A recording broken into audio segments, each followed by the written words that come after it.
Salut les Wargamers, c'est Ivy de French Wargame Studio, votre chaîne de rapport de bataille tuto et live peinture. Aujourd'hui je suis en compagnie de Gros Titi pour vous présenter la faction des Ant Nuit, des Night Own, les fantômes de Warhammer Age of Sigmar pour la version 4. Les Ant Nuit ou Night Own qui était l'armée phare de la deuxième édition, tout simplement avec l'apparition de cette nouvelle armée de la mort pour AOS, avec un nouveau plastique de la part de Game Workshop qui leur permettait de faire des figurines solides et surtout aériennes. Donc une armée très populaire, donc qui a normalement une bonne représentation au niveau justement des praticiens, puisqu'elle était aussi disponible avec les éditions Hachette, donc en gros vous pouviez avoir une collection pour pas cher depuis votre marchand de journaux. Qu'est-ce que tu peux nous décrire de cette armée de la mort? En général les armées de la mort sont connues pour ne pas avoir énormément de tirs, mais globalement c'est quoi l'ADN des Ant Nuit? L'ADN des Ant Nuit, c'est d'avoir une armée qui est entièrement déjà volante, donc très agréable à déplacer, qui est ensuite insensible à tout ce qui est perforation d'armure, c'est normal, je suis un fantôme, tu me tapes avec ton épée, je fais pas de différence entre ça et si t'avais pas d'épée. Et une bite. Voilà. Dis-le. J'ai rien senti. Et derrière... Et la fin de leur ADN, c'est de pouvoir améliorer leurs statistiques de combat, ou en tout cas déprécier ceux de leurs adversaires avec leur charge. Parce qu'en gros, ils répandent leur vague de froid, un peu comme Seigneur des Anneaux, quand vous êtes Minas Tirith et vous avez les fantômes qui arrivent, ils se répandent et du coup, ils influent les froids chez leurs ennemis, et du coup, ça a des effets. Ça, avant, ça symbolisait par des jets de charge qui vous fait faire des valeurs. On verra que là, ça a bien changé, c'est beaucoup plus stable. Il y a cette petite parenthèse, moi c'est une des armées de la mort que je kiffe le plus, parce que souvent quand on joue ce genre d'armée, tu sais, c'est compliqué, on n'arrive pas à se représenter sur le champ de bataille. Et là, il faut savoir que c'est une armée qui a été créée par Nagash, le dieu de la mort, et qu'il a repris le caractère du temps des vivants pour en faire des morts. Et donc en fait, chaque unité a une petite introduction au lore par rapport à qui ils étaient de leurs vivants, et en général on voit aussi justement la perfidie du roi de la mort, et je trouve ça très sympa. Ensuite on en parlera en conclusion, mais c'est une armée qu'on ne peut que recommander aussi aux débutants. C'est une armée qui bouge bien, qui vole comme tu l'as dit, on n'a pas à se prendre la tête, c'est-à-dire que c'est une armée qui est très stable en termes de tanking, parce que il n'y a pas de perforation d'armure. Alors c'est ça qui est paradoxal, c'est une armée qui est stable, parce que quel que soit son adversaire, on va toujours avoir la même sauvegarde, mais ça veut pas dire que c'est stable, parce qu'au contraire ça veut dire que c'est systématiquement régi au craquage, puisque derrière en termes de sauvegarde ou même juste de match-up, en fait si quelqu'un n'a pas de perforation d'armure, il sera avantagé, et si quelqu'un le paye indirectement dans son profil, c'est lui qui va être désavantagé de ce côté-là. Mais globalement, c'est une armée qui est super agréable à jouer, super agréable à affronter. C'est une armée aussi qui en termes de modélisme et d'effet waouh est très accessible. Et donc franchement, c'est vraiment, vous pouvez y aller les yeux fermés. C'est aussi ultra moderne en termes d'injection plastique.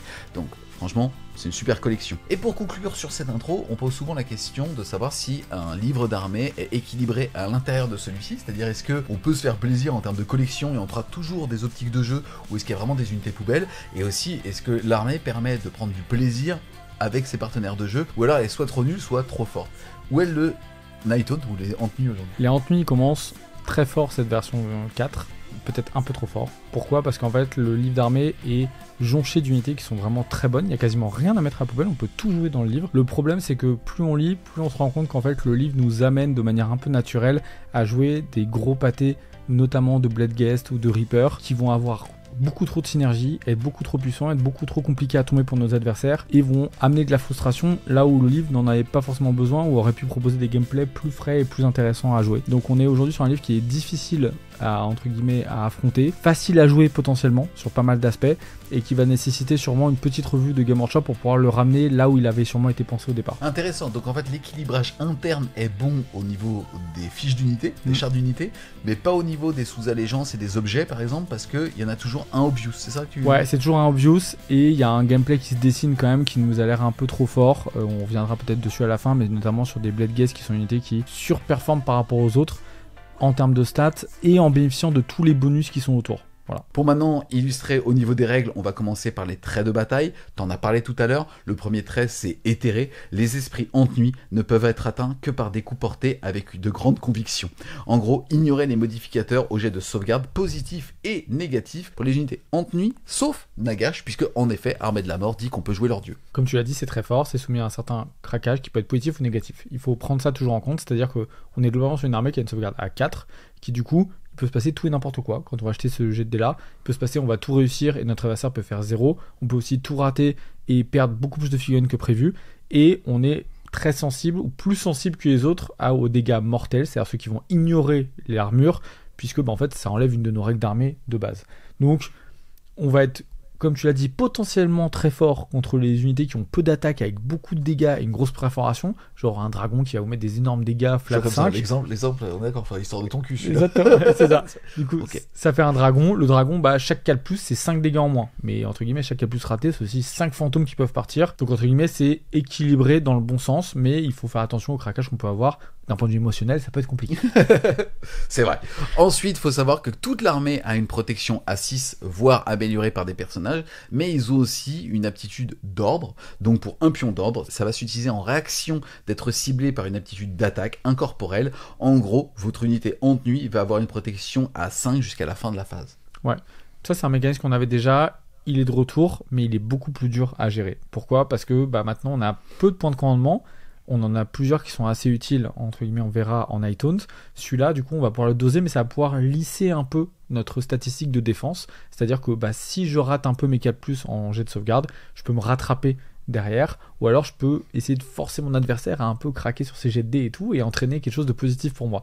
Donc, il est très très bon, mais à jouer avec parcimonie, il faut pas tout claquer tout de suite. Des fois, il faut laisser des unités mourir ou prendre des dégâts, parce que c'est le fil de la partie, pour garder nos points de commandement, pour faire des actions un peu plus impactantes. Yes, ce qu'il faut juste noter, c'est quand une protection passe de 6 à 5, c'est 2 fois plus de tanking. Donc c'est quand même ultra important. Ensuite, on va avoir l'aptitude de vague de terreur. Les unités en tenue amies qui sont en mêlée peuvent quand même charger. Toutefois, si un jet de charge est inférieur à 3, comme ils ne pourront pas sortir de la portée de mêlée, alors la charge sera invalidée. Est-ce que tu peux, s'il te plaît, expliquer en fait pourquoi avoir fait cette règle ? Alors il y a plusieurs façons dont on peut voir la règle. La première, qui est la plus simple, c'est plus rapide. C'est-à-dire que globalement, au lieu de désengager, parce qu'on verra qu'on a potentiellement des mouvements de désengagement et de charge, là je peux rester au combat et charger quand même. Ensuite, la deuxième, c'est que c'est plus rapide. Pourquoi ? Parce que l'armée, elle a besoin de charger pour déclencher la majeure partie de son impact sur le champ de bataille. Ce qui fait que du coup, quand je suis engagé, sinon l'armée serait un peu nulle, et donc votre adversaire n'aura eu qu'à vous charger et vous laisser engager dans les combats, et ensuite vous perdiez des énormes bonus ou malus que vous pouvez lui mettre. Là en fait, vous perdez rien. Donc c'est-à-dire que vous pouvez juste charger quand vous êtes en combat. L'autre intérêt qu'on peut voir un peu tactique si on se projette un petit peu, c'est je suis engagé, j'ai pas envie de ressortir du combat même si j'ai désengagé charge par exemple, parce que j'ai pas envie que tu aies un redéploiement, ou j'ai pas envie de trixer des choses qui arrivent de ton côté quand moi je bouge à côté de toi. Là en fait je vais rester engagé, par contre je vais quand même pouvoir charger, passer potentiellement pour sortir de l'unité avec laquelle j'étais et aller en chercher une autre, parce que ça on a le droit. Ou si je fais un petit jet de charge, je vais rester celle avec laquelle je suis, et puis je vais pouvoir faire mes dégâts et se battre normalement. Voilà, tout simplement. On a aussi des unités qui ont des bonus à la charge, par exemple des bonus de plus une attaque. Là j'ai tout simplement, je perds pas mes bonus si je suis engagé.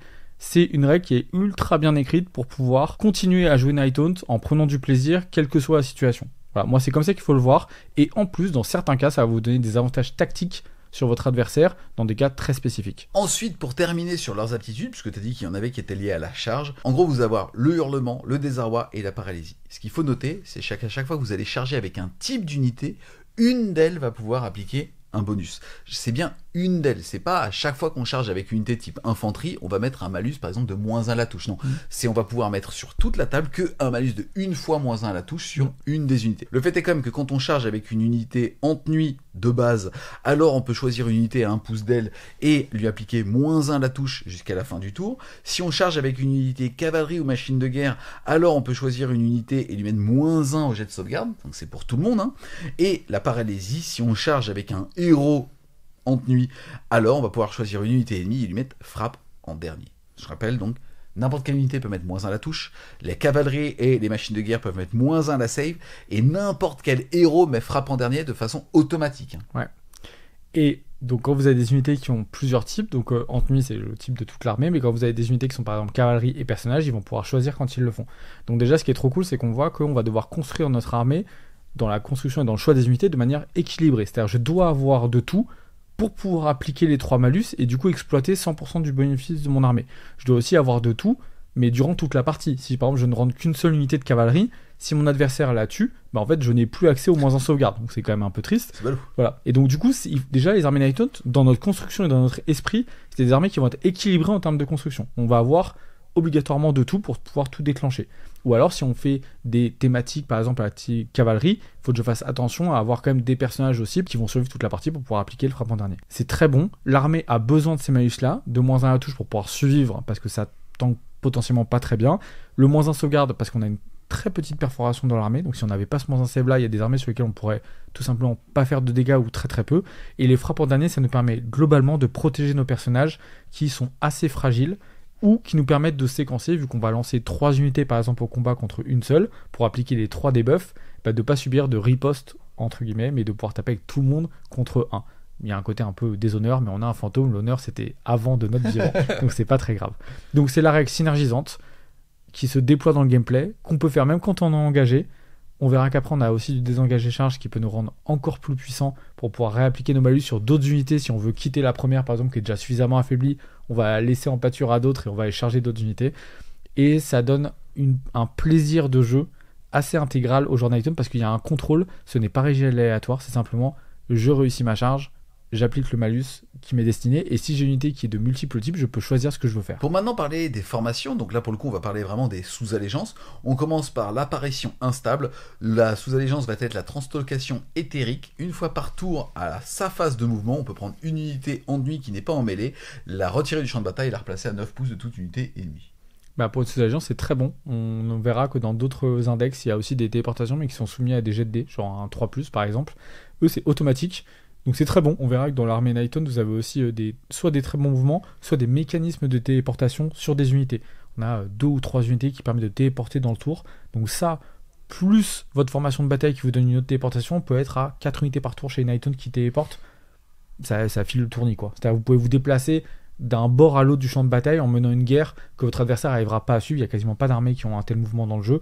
Donc ça peut permettre des replacements et un intérêt tactique qui est certain. Ensuite, on va avoir les chasseurs des maudits, fléaux vengeurs. En gros, on va pouvoir, à la fin de n'importe quel tour, choisir jusqu'à 3 héros à 12 pouces d'un héros en tenue et jeter un D3 et sur un 2+, leur mettre autant de blessures mortelles. Donc au bout de quelques tours, on peut aller sniper les petits personnages. Il faudra quand même rester à 12 pouces d'un héros en tenue, quoi. Ouais, alors c'est à la fin de tous les tours. Donc, entre guillemets, si on se met à porter des personnages durant notre tour et la fin de notre adversaire, on va pouvoir mettre des dégâts. Déjà, notre adversaire, il peut ne pas rester à 12 pas de notre héros, donc il peut en sortir, pas prendre de dégâts. Et en plus, on verra que cette sous-alliance-là, elle n'est pas mauvaise, mais elle va tellement souffrir de la comparaison avec les 3 autres que c'est clairement celle qu'on prendra quasiment jamais. Après, on verra que ce genre de truc là est bien si vous pouvez l'additionner avec d'autres choses qui font ce qu'on appelle du sniping, c'est-à-dire de viser des personnages pour leur mettre des petits dégâts et tenter d'assassiner tous les personnages qui en général synergisent les armées adverses. On voit qu'il n'y a pas tant de trucs que ça qui font ça dans l'armée Nighthaunt, et donc en fait il n'y a pas un vrai gameplay de sniper de personnages. C'est dommage que s'il y en avait eu un, je pense que cette sous-agence on aurait pu la jouer même dans des milieux assez compétitifs. Là elle va perdre la guerre à chaque fois contre les 3 autres. Ensuite, on va avoir Rôdeur de la mort. Il n'y a aucune échappatoire. En gros, les unités ennemies amies peuvent charger même si elles ont couru ou repli, et elles prennent pas de dégâts, elles prennent pas les D3 dégâts mortels lors des replis. L'armée bouge de moyenne à 8, ouais. Donc en fait quand tu bouges de 8 plus D6 sur toute ton armée, vu que t'as pas de tir, t'avanceras toujours, enfin tu courras toujours, quoi. Ouais, bon c'est là peut-être formation de bataille qui fait que Nighthaunt est au-dessus du lot et fait partie des armées très fortes aujourd'hui en début de cette 4ème édition. En fait, le désengagé charge sans prendre de dégâts aurait déjà été suffisant.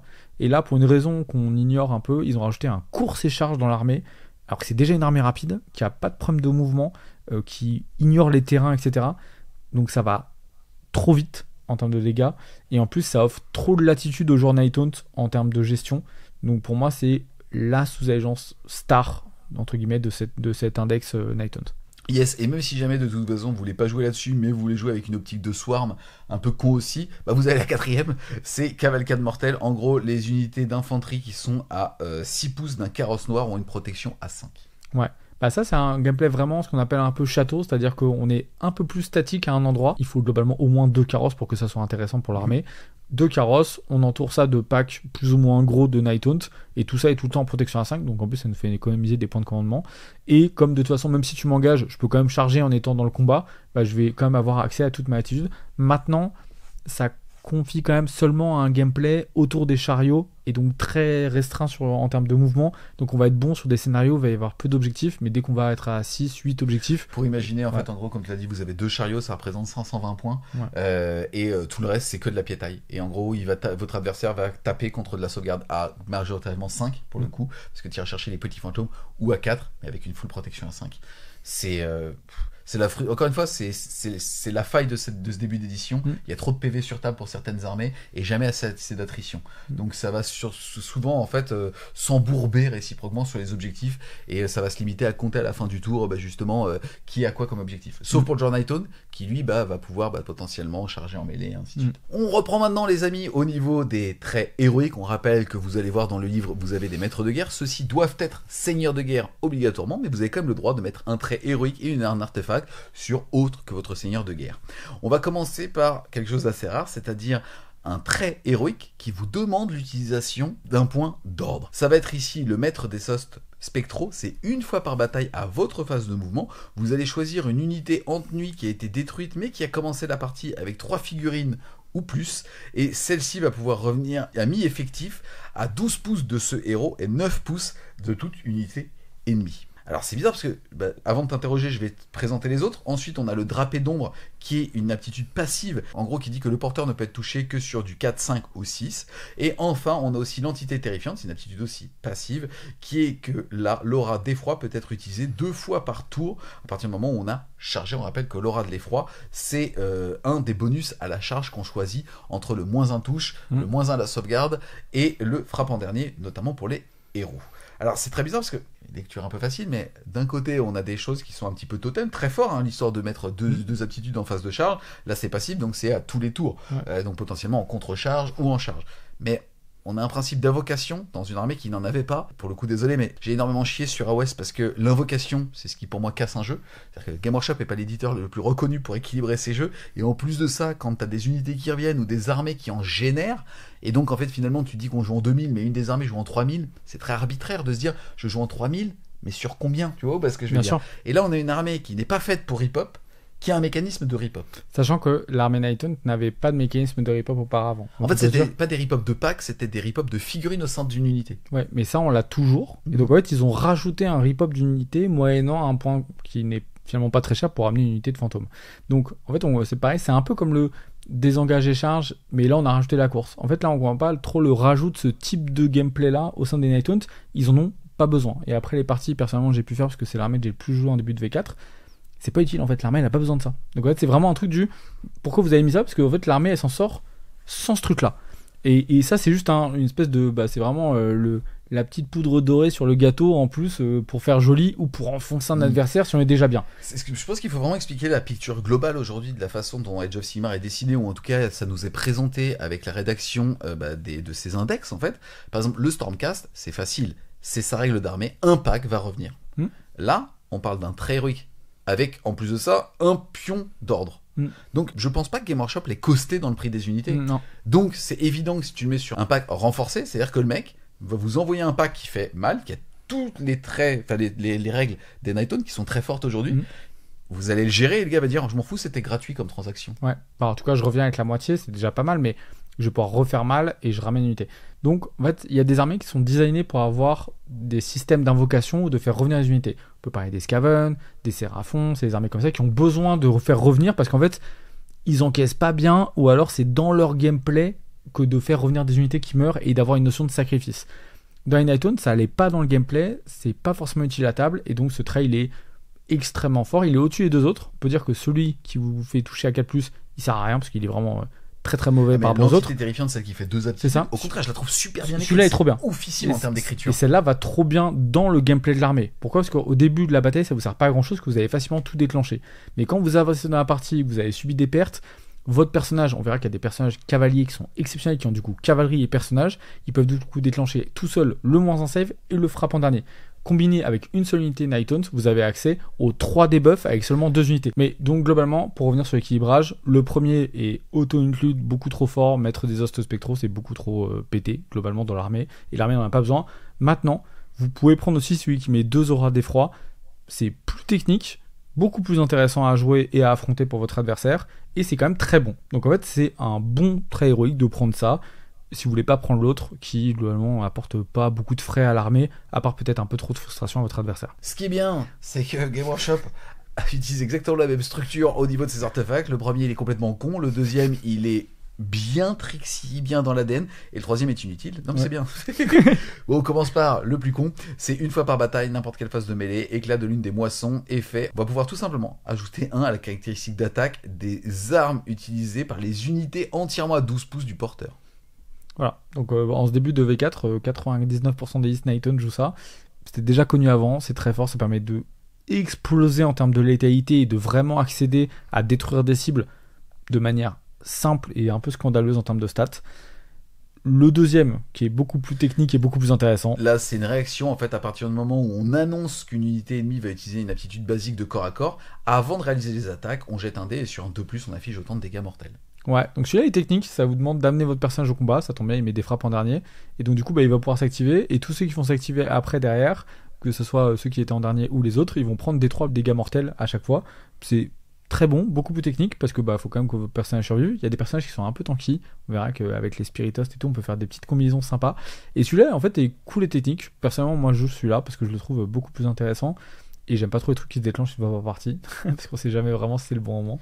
Donc voilà. Et le dernier, c'est à la fin de n'importe quel tour, l'anneau du feu de l'âme. En gros, si le porteur a détruit au moins une unité, il va pouvoir se soigner de D6. C'est pas nul, c'est juste que c'est largement en dessous de ce qu'on vient de voir. Ouais, les deux autres sont vraiment largement meilleurs. On passe maintenant, les amis, au domaine de sort. Je rappelle que votre armée doit choisir un domaine et tous vos sorciers le connaissent dans son intégralité, connaissent donc les 3 sorts. C'est la même chose en général pour les prières, même si l'on verra qu'il n'y en a pas, mais c'est surtout la même chose aussi pour les manifestations. Vous allez devoir choisir un domaine de sort et un domaine de manifestation. Vous pouvez mixer un domaine de sort, celui des hantes nuit, et aller chercher des manifestations génériques. Là, au niveau du domaine de sort, c'est le domaine des sous-mondes. On commence par le premier sort. C'est un sort illimité. Je rappelle donc que sur la phase de héros, plusieurs sorciers vont pouvoir tenter de le manifester, mais un sorcier ne pourra tenter de le manifester qu'une seule fois. C'est un sort qui va passer sur du 6. Vous allez pouvoir choisir une unité amie entièrement à 12 du sorcier et lui donner -1 pour être blessé jusqu'au début de votre prochain tour. Bon, alors déjà, on est en éthéré à 4, potentiellement ward à 5, -1 bless qu'on peut lancer en illimité sur plusieurs unités. Donc là, en fait, on se dit, bon, alors le craquage négatif, en fait, il a de plus en plus de mal à arriver. Alors, on a peu de sorciers en Nighthounts, pas énormément, on en a entre 2 et 3 max par liste, qui sont pas des casteurs exceptionnels. On n'a pas de lanceur à +2, +3, etc. On a Nagash, forcément, mais qui pourra du coup lancer une seule fois sur une cible avec un +2. Et derrière, notre Mortar, c'est une sorcière niveau 2, mais qui n'a pas de bonus. Et on a Rayconnor, qui peut avoir des bonus au lancement. Donc, c'est très très très très bon comme sort. Exceptionnel. En illimité, personnellement, je comprends pas pourquoi est-ce qu'il est illimité. On aurait pu le mettre en normal, que ça aurait déjà été très bien. Donc voilà, je pense que l'illimité aussi est un problème ce sort-là, et j'espère qu'on le verra coupé peut-être à la sortie d'un livre d'armée ou quoi. Parce que pareil, on en a pas besoin. En fait, on se dit, quand on commence sur Nighthound, on dit bon, je vais mettre -1 bless là. Et en fait, on se dit, ah tiens, je peux le mettre aussi, là et là. Ouais, donc en fait, en gros, faut imaginer que vous allez proposer potentiellement 2 cibles intuables à votre adversaire. C'est la mort du fun. Mais c'est surtout quand on a par exemple, imaginons une armée qui va mettre 3 unités de 20 Nighthound, vraiment en très très optimisé, un peu débile et tout. Bon, on se dit, il y en a une qui a -1 bless. Ça va, je vais aller sur les autres et je peux me taper, et on se fait plaisir en jetant des dés et tout. En fait, là, je peux mettre sur les 3. Du coup, là, pour le coup, vous avez moins d'interaction avec votre adversaire. Et vous apportez de la frustration là où normalement il n'y en avait pas. Ce qui n'a assez peu de sens. Ensuite, comme deuxième sort, on va avoir le drain d'esprit. Lui, il va passer à 7. On va pouvoir choisir une unité ennemie visible à 18 pouces. On va jeter un dé par figurine de l'unité. Sur un 5+, ça sera un dégât mortel. Ouais, c'est une anti-masse. Alors l'armée n'en a pas besoin de base, mais par contre c'est très fort avec Nagash, notamment, on le verra. C'est globalement que lui qui va bénéficier de ça, parce que laver une unité par exemple de 20 figurines ou 30 figurines et tout, l'armée n'a pas eu tout de problème pour ça. C'est vraiment une très bonne anti-masse. Pourquoi ? Parce qu'elle a assez peu de perforation d'armure. Et globalement, les unités normalement nombreuses ont peu d'armure. Donc finalement, c'est notre cible favorite en termes de dégâts. Ensuite, on va terminer avec le leurre spectral. C'est un sort qui va passer sur du 6. On va choisir une unité amie entièrement à 12 pouces du lanceur. Et on va pouvoir ramener des 6 santé combinés sur l'armée. Je vous la fais courte. Admettons, vous faites 5. Vous allez pouvoir ramener 5 figurines à 1 point de vie, à 1 point de santé. Ou alors, par exemple, 2 à 2, puisque ça fera 4. Et il faut pour ramener une figurine que sa santé soit entière. C'est ça. Donc par exemple, on a des unités qui ont 3 de santé, donc les cavaliers ou les spiritos. Si vous faites 2, vous pouvez pas ramener de figurines. Il faut forcément rouler un 3 sur le D6. Derrière, ça nous permet d'avoir un bon soin quand même sur l'infanterie. De D6, c'est très bon. Ça, plus le ralliement, sachant qu'on verra qu'on a des figurines qui nous permettent d'augmenter notre ralliement. On peut vraiment ramener une unité de Nighthound qui a été assez affaiblie de 20 figurines. On peut la ramener quasiment aux 2 tiers de son effectif en un seul tour avec le sort plus un bon ralliement. C'est facilement faisable. Et sur les petites unités 10 qui est de notre effectif de départ, l'effectif affaibli, on peut le ramener quasiment à un effectif potable et menaçant pour l'adversaire en un seul tour. Donc c'est vraiment très bon d'avoir ce sort de soin qui est resté parce que ça fait partie, on en a besoin pour notre gameplay. Si on n'avait pas de sort de soin ou de manière de ramener des figurines, l'armée pour le coup pouvait assez fondre assez rapidement. On va maintenant parler des manifestations. On commence par la convocation du Terminux Morstalix. C'est une manifestation qui va passer sur du 6. Elle va pouvoir être placée entièrement à 12 pouces et visible du lanceur. Et à sa phase de héros, vous allez pouvoir choisir une unité honte nuit à 3 pouces de cette manifestation, jeter un dé et sur un 2+, soit pouvoir lui ajouter 1 à ses jets de courge et à ses jets de charge, soit la soigner directement de 3. Derrière la manifestation, elle va pouvoir se faire bannir sur du 7 et elle va avoir 6 points de vie, sauvegarde à 4. Ouais, bah elle est bien gérée, enfin elle est tout à fait équilibrée, un soin 3 ou gagner un bonus, c'est très bien. Ça me permet de soigner des cibles qui sont un peu difficiles à soigner, notamment les carrosses noires ou des choses comme ça. Soin 3, c'est très bon dans l'armée. Donc c'est bien en outil. Pareil, je pense qu'il y a quasiment que Nagash qui bénéficiera vraiment de cette manifestation-là. Ensuite, on va parler de la chasse des âmes. C'est la boîte de Pandore version morte. Là, ça va s'invoquer sur du 6. Elle va être placée à 12 pouces. Pareil, entièrement à 12 pouces, pardon, de la personne qui tente cette manifestation. En gros, à partir du moment où cette unité a été placée, à chaque fois qu'une figurine amie ou ennemie est détruite dans les 12 pouces, on va pouvoir incrémenter justement un petit compteur. Ce compteur commence à 0, il peut aller jusqu'à 6. À partir du moment où il atteint 6, alors, à la fin de n'importe quel tour ami ou ennemi, on va pouvoir déclencher l'éruption d'âme. Alors on va pouvoir choisir n'importe quel nombre d'unités ennemies à 6 pouces de celle-ci, jeter un dé, et sur un 3+, alors infliger autant de blessures mortelles que le jet de dé, et après on mettra le dé dont j'ai parlé tout à l'heure à 0, pour pouvoir de nouveau incrémenter. C'est ça. Bon, alors... mais il y a beaucoup de conditions, on vous a dit beaucoup de choses pour que ça arrive à faire des dégâts mortels. C'est un bon sort qui marchera bien, notamment je pense aussi, je me répète, mais avec Nagash, parce que sinon l'armée Nighthaunt de base aura beaucoup de mal à l'utiliser et à le mettre en place. Déjà, la portée de dégâts n'est que de 6 pas. Donc en fait on peut facilement le gonfler puisque c'est toutes les figurines à 12 qui vont donner des points. Par contre, pour faire des dégâts, et du coup c'est fort, hein, mais entre 3 et 6 mortels sur des unités, c'est extrêmement puissant. Ça permet de tuer des personnages comme ça en claquant des doigts, en ouvrant le coffre. Là, à 6 pas, ça veut dire qu'il faut quand même le placer très proche de l'ennemi.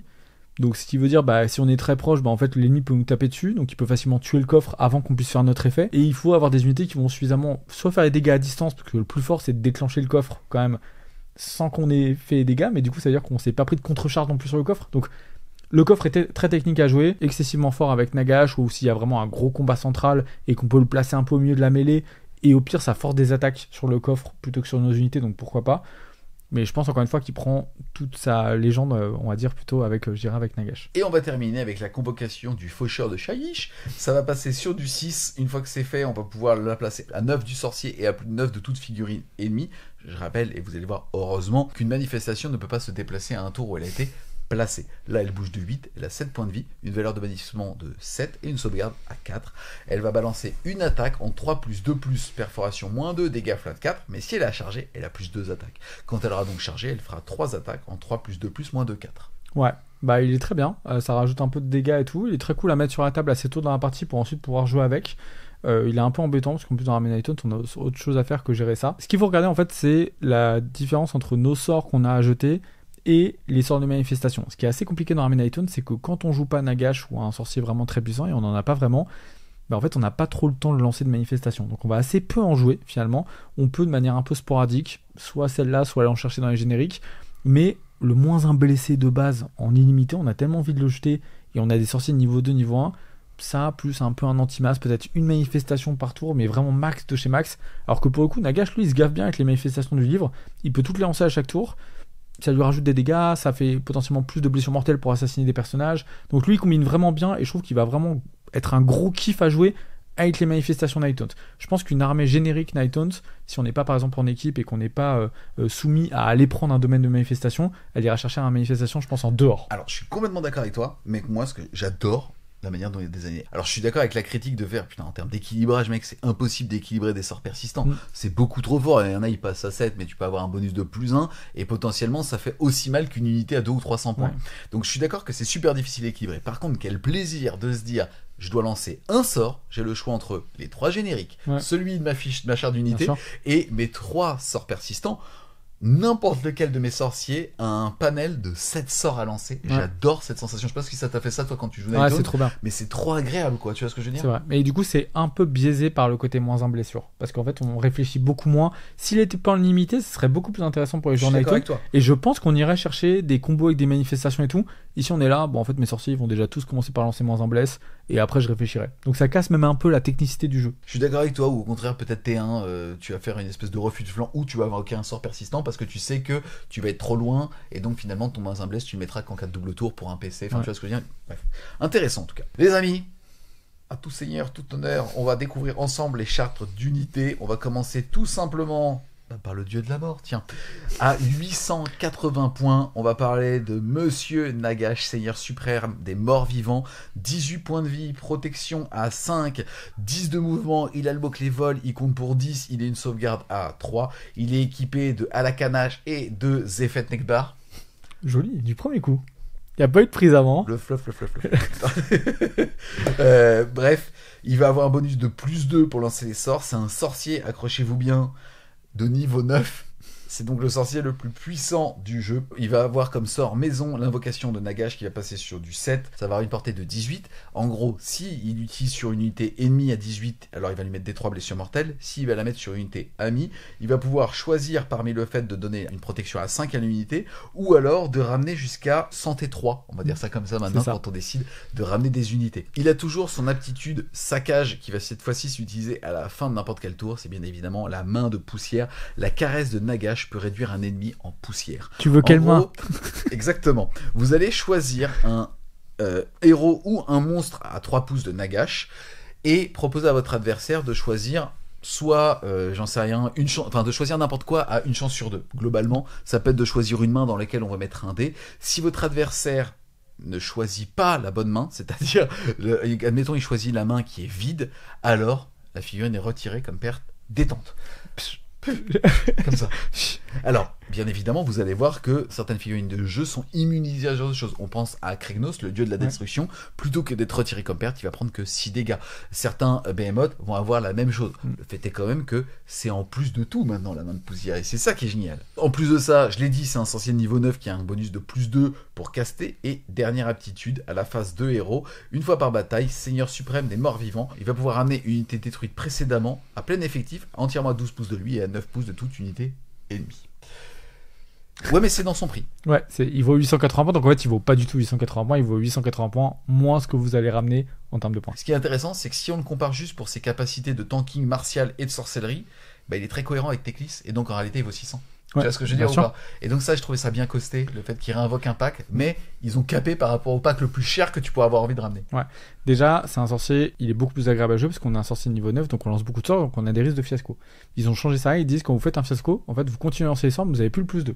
Donc déjà, il n'y a pas la frustration du « Ah tiens, j'ai mis mon Nagash, il vaut 1000 points sur table, premier sort, double 1. » Exactement. Il faut imaginer que, en fait, en gros, bah, vous aviez sur votre tour 1, par exemple, bah, 900 sur 36 que ça arrive. Et donc, finalement, ça arrivait tout le temps sur une game. En général, c'était maximum tour 3. Quoi. Et dès que vous faisiez 2-3 fiascos, bah, en fait, des fois, votre partie est tournée en enfer absolu. Et du coup, c'était pas agréable de jouer Nagash. Parce que, faut pas se tromper, vous jouez pas de sorcier quand vous jouez Nagash, puisque tous vos œufs sont dans le même panier. C'est ça. Maintenant, il est bien technique. Pourquoi? Parce que son sort, il est très bon. Sauf que, bah, en fait, on va dire, ouais, il est sorcier niveau 9, mais en fait, il a que 9 sorts. Donc, en fait, il va falloir choisir entre lancer les manifestations, buffer les armées Night Hunt ou mettre des dégâts sur les unités ennemies, et le domaine Night Hunt en lui-même. Donc il est vraiment ultra fort. Il bénéficie en plus des sous-allégeances et des trucs des formations de bataille. Donc on peut imaginer, il a désengagé charge. Donc avec dans la bonne sous-allégeance. Course et charge aussi. Donc il peut tracer la map pour aller mettre des gros tatanes avec ses noms d'armes que moi je connais pas. ZTVS ou je sais pas quoi. Et donc... je pourrais te le dire, mais il s'avère que je les connais. Hein. Bon, mon écran est éteint. Je le redirai plus tard. Donc il tape fort. Il ramène une unité. Il buff les unités autour de lui de la mort avec des sorts qui sont très bons. Soigner ou donner des protections à 5, c'est ultra fort dans l'armée Night Hunt. La main de poussière, ça met une menace permanente parce que ça marche à la fin de n'importe quel tour, dont votre tour ou le tour adverse. Donc si l'adversaire vient vous charger avec un monstre ou un héros, il tente un duel, un Makora, vous dites ok, mais si moi je reste à 1 PV, tu choisis une main. Donc c'est... Et pour le coup, c'est flat, c'est-à-dire que t'as une chance sur 2 de mourir, mec. Ouais, voilà. Et du coup, on a aussi envie, par exemple, je rentre, j'engage plusieurs unités, un personnage et une unité, je tape dans l'unité parce que je fais quand même assez mal. Et à côté, à la fin, je vais juste tenter la main de poussière sur le gars. Et en plus, si je suis dans la bonne formation de bataille, au pire, j'ai un double tour, c'est pas grave, je peux désengager, recharger, aller tuer les trucs et tout. Je le kiffe de ouf, je le trouve en Night Hunt, il est ultra plaisant. Est-ce qu'aujourd'hui, il est fort, trop fort. En fait, la question, c'est pas lui à 880 points, c'est qu'est-ce que tu mets à côté. Si tu peux mettre 200 PV de fantôme à côté de lui, c'est complètement con. Non, tu peux pas. Tu peux mettre beaucoup de choses dans l'armée parce que l'armée Night Hunt n'est pas si chère que ça. Donc c'est l'armée de la mort, je pense, avec Sublight, où tu mets le plus d'unités à côté de lui. Le fait de faire revenir une unité, c'est pas l'armée où il est le plus fort, parce qu'on peut penser notamment, par exemple, aux Ossiarch qui ont des unités à plus de 500 points d'élite. Quand tu les fais revenir, c'est beaucoup plus impactant que même un pack de 20 fantômes. Par contre, je trouve que les formations de bataille, tout ce qui est désengagé, charge et tout, c'est très fort sur ce type d'unité-là. Le domaine est très bon. Le domaine de manifestation va ultra bien avec lui. Il a vraiment la parfaite synergie entre les deux, et je pense que c'est ça qui en fait un vrai atout. Maintenant, si on doit prendre vraiment... Night Hunt Nagash, c'est un gameplay, mais l'armée n'a pas besoin de lui pour être forte. Donc je pense que dans le format le plus compétitif, on le jouera pas, parce que l'armée est trop forte de base. Par contre, il est ultra jouable, ultra kiffant à jouer, et quand même compétitivement bon avec Nagash. Donc clairement, je pense que il est ultra bien designé pour rentrer dans l'armée Night Hunt, voire c'est peut-être pour moi sa meilleure version de l'armée de la mort. On va ensuite passer à Saren. Dame Olinder, alors elle est chère maman quand même. Elle est à 300 points, Dame Olinder, Mortarque du deuil. Elle a 7 PV, une sauvegarde à 4, mais elle a nativement une protection à 4.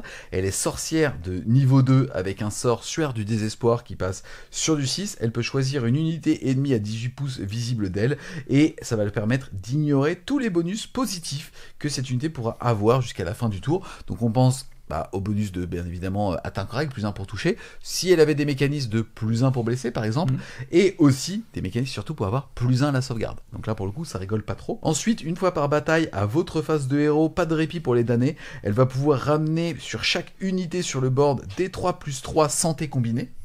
Donc ça aussi, ça fait pas tellement rire. Et en capacité passive, elle est aussi Mortarque du deuil, bien évidemment, parce qu'elle est voilée. Et elle va soustraire 3 au score de contrôle de toutes les unités qui sont à 12 pouces. Ça, c'est excessivement fort. Et bon, derrière, par contre, c'est pas un foudre de guerre en termes d'attrition. Non, mais c'est la pièce support par excellence de l'armée. C'est la Mortarque du deuil, c'est la pièce iconique. Il y a plein de gens qui ont commencé Night Hunt pour cette figurine-là. Elle est exceptionnelle.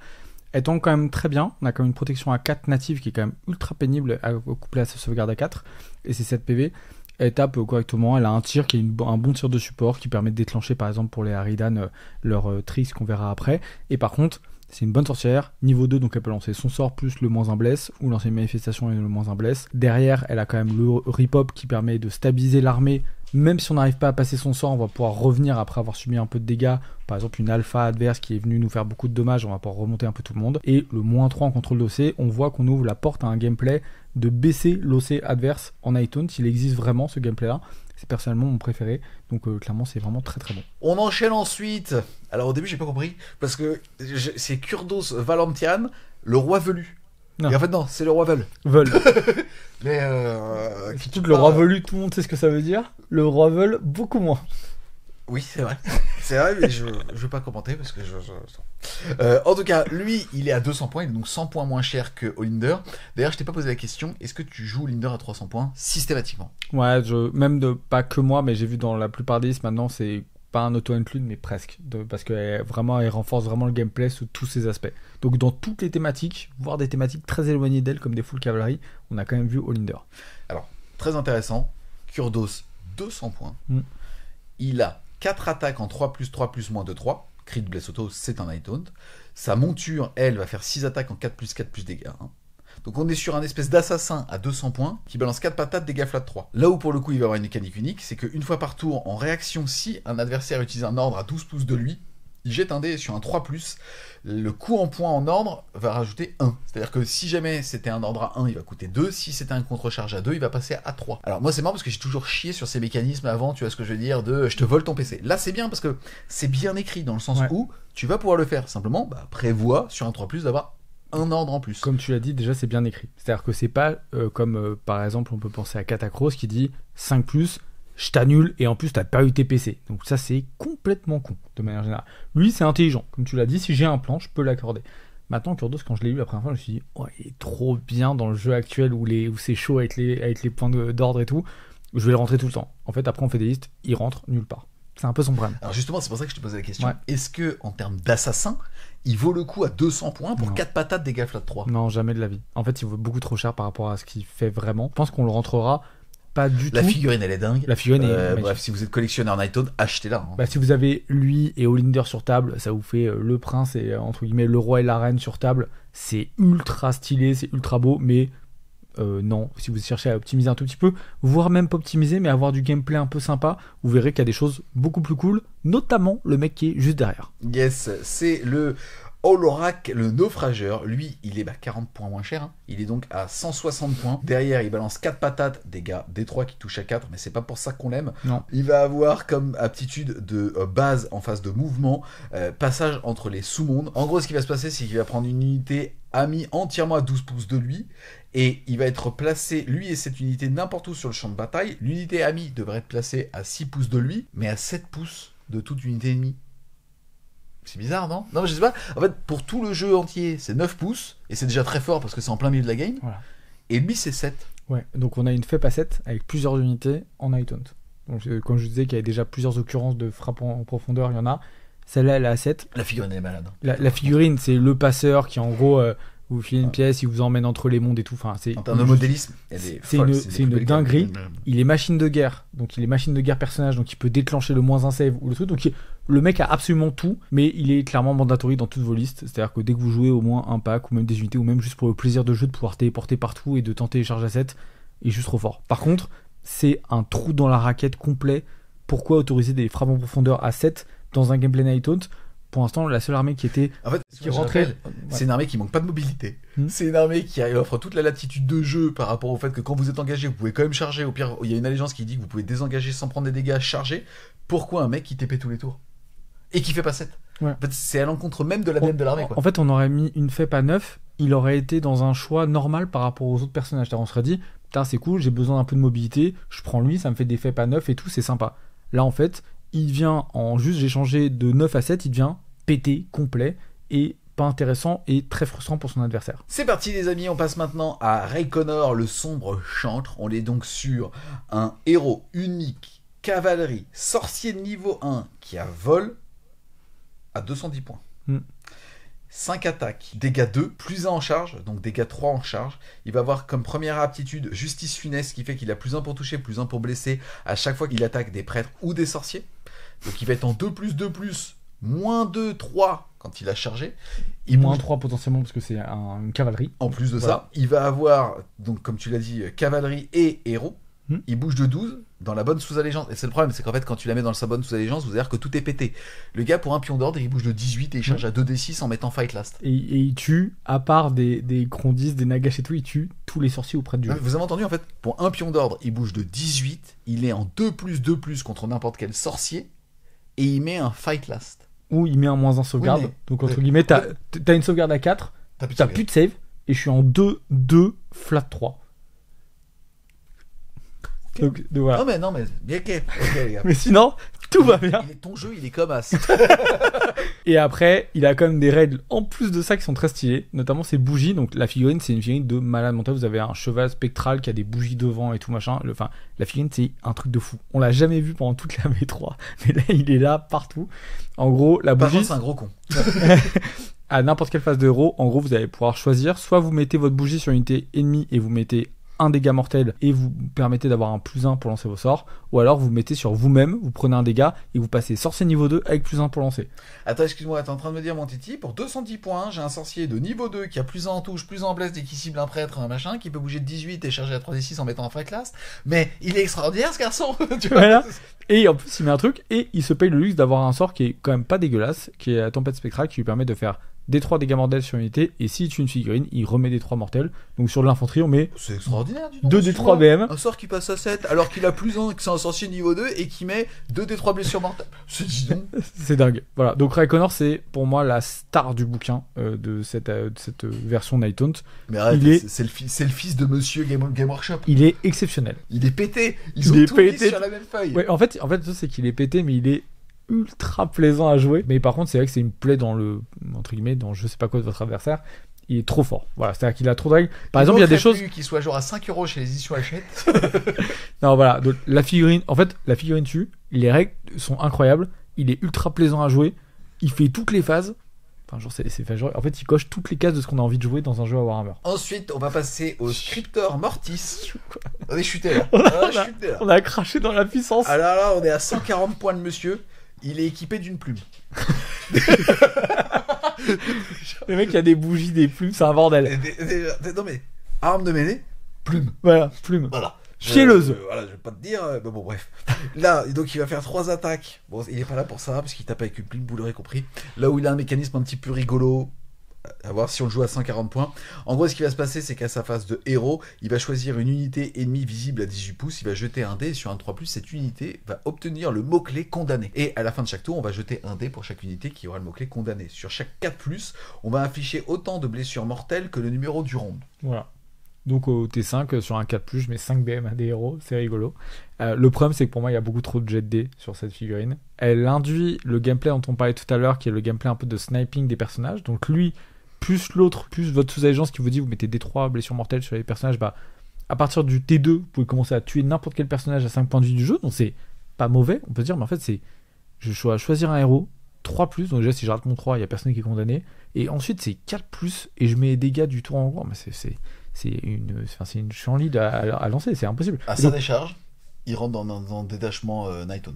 Il n'occupe pas de place de personnage dans un détachement. Bien sûr, mais en fait, on verra qu'il y a des personnages qui sont tellement exceptionnels. On a déjà vu Olinder et Raikkonen. Déjà, on a 2 gars et ça fait 510 points qui sont exceptionnels.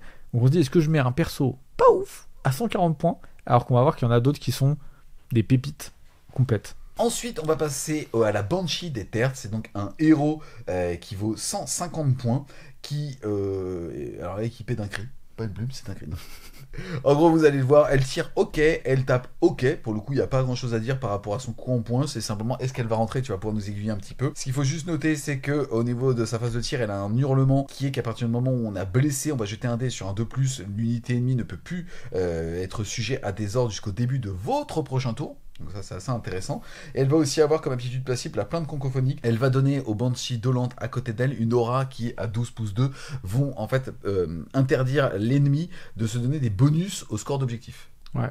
Donc c'est très spécifique, on voit que c'est du coup un truc qui permet d'aller casser entre guillemets des unités qui vont avoir des +5, plus D6 sur les contrôles d'objectifs, donc on se dit bon c'est plutôt cool. Et derrière on se voit que c'est très basé sur le cri avec le fait de couper les ordres contre un son clé. Donc on se dit bon ok, couper les ordres c'est quand même plutôt fort, surtout quand c'est au tir et que j'ai pris 0 risque. Mais en fait le problème c'est que son tir il est ultra aléatoire, on a des 3 tirs qui touchent à 4, donc c'est l'enfer absolu. Donc en fait ce que je comprends pas c'est que l'unité elle est morte avant même d'avoir commencé sa partie, parce qu'on a, si il y avait eu au moins 3 tirs flat qui touchent à 4, bon allez, petit à petit, je vais réussir à le placer. Là, en fait, je peux faire 0 dégâts pendant toute la partie. Donc, en fait, ma règle principale de couper les ordres avec mon tir, qui est en plus ma règle fleuve du le cri des Banshees, c'est le truc qui est impossible à entendre et tout, qui fait péter les plombs à tous les guerriers. Bah, en fait, je peux faire 0 touche de toute la partie. Bah, en fait, je suis désolé, mais l'unité, elle est ratée par son design de fiche de, entre guillemets, d'armes de dégâts. Et là, pour le coup, il aurait fallu avoir au moins 3 tirs à faire, ou je sais pas, D3+1 ou un truc comme ça pour stabiliser un tout petit peu. Là on peut finir à faire un tir à tous les tours, c'est impossible. Enfin... Je suis d'accord avec toi. On va ensuite passer au Chevalier des Sueurs. Lui, on est sur un héros qui coûte 140 points, il va falloir lancer 5 patates dégâts 2. Pourquoi pas. Il va à chaque fois qu'il tape justement pouvoir se soigner, et c'est surtout un contremaître de l'infanterie. Globalement c'est un petit peu les règles de bodyguard qu'on avait avant, c'est-à-dire que quand lui s'active pour taper, il peut faire taper de façon simultanée une unité infanterie en tenue, et en plus de ça elle aura +1 pour toucher. Ouais, et alors le truc c'est qu'on va le mettre immédiatement en comparaison avec son homologue qui est la même version montée. Donc on va dire, lui c'est un personnage qui vous apporte un +1 hit et le frappant dernier qu'on va chercher via la charge des personnages.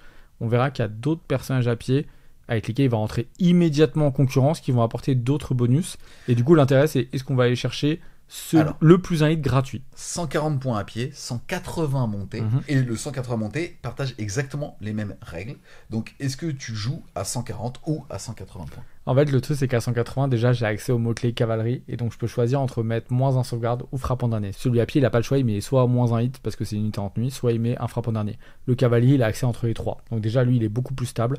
Ensuite, il porte très bien les artefacts ou les traits héroïques qu'on a pu voir précédemment. Il est plus rapide, donc il met plus facilement son effet sur les unités ennemies. Encore une fois, on n'oublie pas, pour un PC, vous faites une course auto à 6, il bouge donc de 18, et il peut mettre un frappant dernier. C'est ça, sachant que c'est quand même... Imaginez juste, en fait, je pense que les gens ne vous rendez pas compte, en fait, sur la table, vous regardez la table et vous faites OK, sur cette bulle-là, j'ai frappe en dernier. Enfin, Ouais. je te mets un frappe en dernier. De façon automatique. Et donc du coup c'est très fort, on en a besoin dans le gameplay Night Hunt, mais lui le fait de manière plus stable puisqu'il a un meilleur mouvement. Donc en fait même si l'adversaire s'éloigne, je suis un peu plus stable dans ma manière de l'approcher, etc. Donc lui il est très très très très bon. Maintenant il tape tous les deux de manière correcte mais pas dingue non plus. Donc c'est pas des personnages de combat, c'est des personnages par contre qui sont des bonnes escortes. Attention quand même, le fait de donner +1 pour toucher aux unités cavalerie qu'a le personnage monté ou machine de guerre, donc le carrosse, c'est un peu plus fort parce que c'est des unités qui souffrent beaucoup plus, qui en général touchent à 4 avec la plupart de leur profil. Les autres touchent déjà à 3, et donc finalement on accède à un 2+ à la touche avec juste une attaque en règle qui est assez simple. Donc moi j'ai globalement tendance à préférer largement la version montée, juste pour le fait de pouvoir appliquer les auras d'effroi qu'on veut à n'importe quel endroit. Ensuite, on va avoir le spectre des Cairns. Lui, il vaut 130 points. Il peut rentrer dans un détachement Night Hunt spécifique. Et il va avoir comme règle principale, au-delà de ses 6 patates dégâts 2, de donner plus une attaque aux faucheurs Mordman qui sont entièrement à 12 pouces de lui. Ouais, bah globalement, si vous aimez bien les Reapers ou si vous en avez dans votre collection ou que juste c'est les figurines qui fait vraiment le plus, il faut le jouer lui parce qu'il synergise énormément les Reapers et il leur permet de tenir la comparaison avec notamment les autres unités d'infanterie, que ce soit Aridan ou Bloodghast, sachant que sinon les Reapers sont tout le temps en dessous. Donc les Reapers malheureusement ont besoin forcément d'un personnage pour rester dans la course, mais il y a quand même une thématique qui est assez cool, le spectre entre guillemets avec sa grande faux, il est très sympa. Les Reapers ils sont tous armés de faux et tout, ça donne des visuels qui sont quand même super stylés à la table. Donc dans une thématique Reaper, on ira le chercher lui pour accompagner nos unités de Reaper sur la table. On va ensuite passer au héros crucificateur Krulgast. Il vaut 150 points.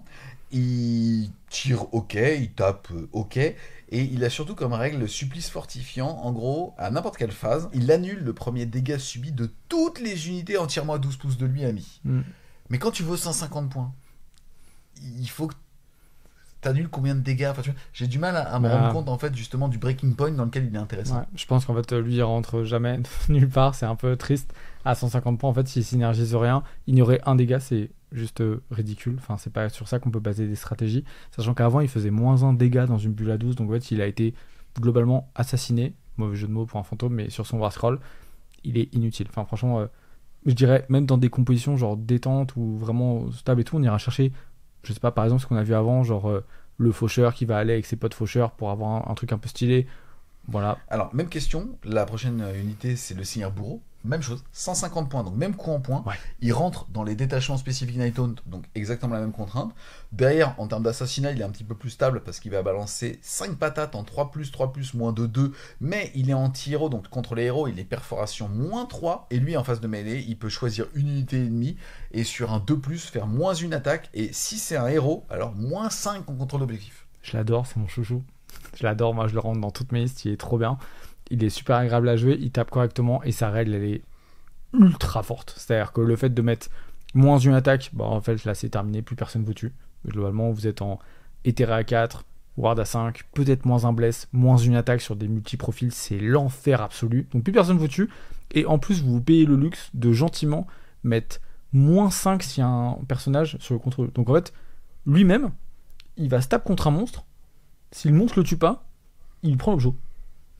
Voilà. Donc vous prenez par exemple une Mokrocha ça compte pour 5 sur les objectifs. J'y vais, tu me rappes parce que je t'ai mis -1 attaque et tout machin. Je suis quand même éthéré à 4, donc j'ai des chances de survie. Et ben en fait, je te pique l'objectif alors que je suis un vieux seigneur bourreau à pied à 150 points. Bon bah c'est trop bien. Et en fait, on voit le gameplay contrôle d'objectif. Donc on a -3 de Winder, -5 de lui sur les personnages. Donc on peut commencer à s'attaquer à quoi ? Bah en fait à des méga gargantes ou à des Sons of Behemoth quoi.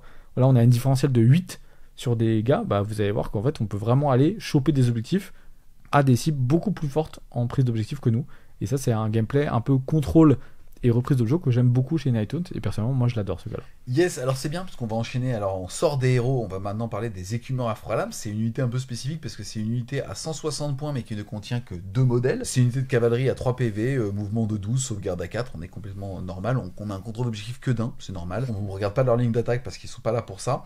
Ils ont 2 règles intéressantes, la première c'est la malédiction de loyauté. En gros si cette unité a chargé, alors toutes les unités entièrement à 12 pouces de Night Hunt va avoir +3 au contrôle d'objectif. Déjà, c'est excessivement fort. Et en plus de ça, à n'importe quelle phase de mouvement, ils ont une aptitude de base de mouvement. C'est-à-dire que plutôt que de se déplacer, ils peuvent être retirés du champ de bataille et ils peuvent être mis à 9 pouces de toute unité ennemie. Ça peut aussi servir de désengagement. Parce que pour le coup, c'est pas précisé que c'est un mouvement normal. Non, c'est une aptitude de mouvement de base de phase de mouvement. Ouais, bah en fait, c'est très fort, peut-être trop fort, cette unité. Pourquoi c'est à toutes les phases de mouvement ? Du coup, toutes les phases de mouvement, ça veut dire que ça peut couper les tactiques adverses. C'est-à-dire qu'on peut empêcher les gens de pas être en mêlée alors qu'ils devraient pas y être, parce que du coup, on se téléporte, puis je me redéploie, puis je te contre-charge. Donc en fait, t'es engagé avec moi, je suis terré à 4, donc c'est compliqué de me tuer. Ou alors, tout simplement, tu dois être à plus de 6 de moi sur tes cartes de table parce que tu joues une armée de l'order. Bah, en fait, je me téléporte et je m'avance avec un redéploiement, je te charge, bah c'est pareil, t'es à côté de moi, du coup, ta tactique est ratée. Pour expliquer, c'est bien à n'importe quelle phase de mouvement, en fait. Pourquoi pas à juste celle Nighthawk, en fait, juste rajouter un mot, ça aurait juste rendu l'unité ok. Et là, elle est juste complètement con. Ah bah là, en fait, elle vous apporte toutes les tactiques possibles, sachant que les tactiques de la mort nécessitent aussi d'être chez l'ennemi et à plus de 9 pas entre guillemets de l'adversaire. Donc en fait, vous pouvez préparer 2 à 3 tactiques juste avec ces unités-là. Donc personnellement, dans beaucoup de listes Nighthawk, maintenant, on envoie 2 unités de 2. Donc c'est 320 points, mais c'est 320 points qui rapportent quasiment 3 tactiques automatiques, donc 12 points de victoire sur la partie, soit quasiment un quart de ce qu'on fait dans une partie de base de Age of Sigmar. Donc cette unité, elle est auto-include dans tout ce que vous voulez jouer. Même une unité juste de 2 vous apporte tactique, gain d'OC, stabilité de jeu. En fait, vraiment, je pense que tu as parlé des tactiques, il faut pas sous-estimer ce que ça crée chez l'autre. En fait, le fait de se dire que j'ai 6 PV chez moi avec une sauvegarde à 4 éthérée. À mon tour, il se met à 9 de moi, il bouge potentiellement de D6, et derrière, pour 2 points d'or, il me charge derrière. Enfin, et sachant que c'est comme une unité de menace, c'est-à-dire que par exemple, quand vous avez des tireurs qui n'ont pas de tir en mêlée, on peut penser, je sais pas, aux gros tireurs Skaven, par exemple les Jedi, vous dites juste, à mon tour, je TP, je tente une charge à 9, j'ai raté, c'est pas grave, à ton tour, je TP, je m'en vais, je recommencerai au tour d'après. Dès que j'ai réussi, ton unité elle bouge plus, et c'est fini, je m'occupe de toi. Bon, en fait, cette unité, elle est. Ça rejoint un peu Raikkonor, c'est-à-dire que les figurines, elles sont stylées, c'est ultra plaisant à jouer.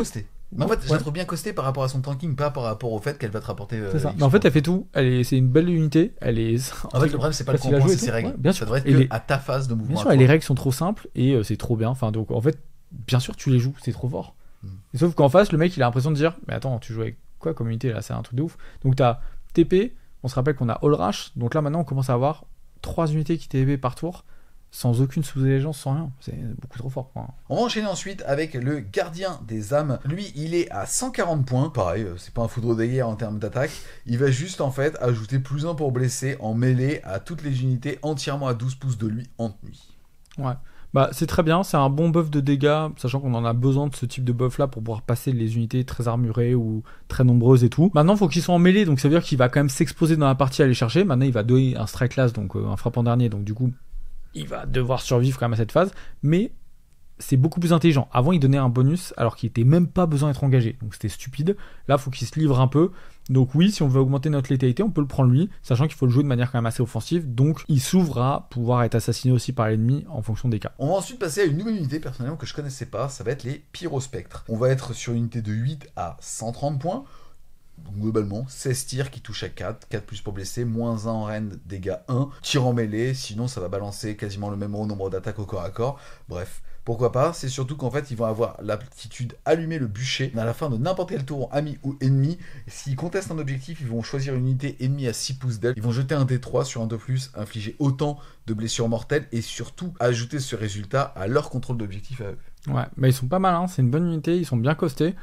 Ils apportent un peu de tir, ce qui est plutôt pas mal pour soit dégager un peu des personnages ou entamer des unités ou aider les petits copains à Ridan qui ont besoin que les unités soient blessées.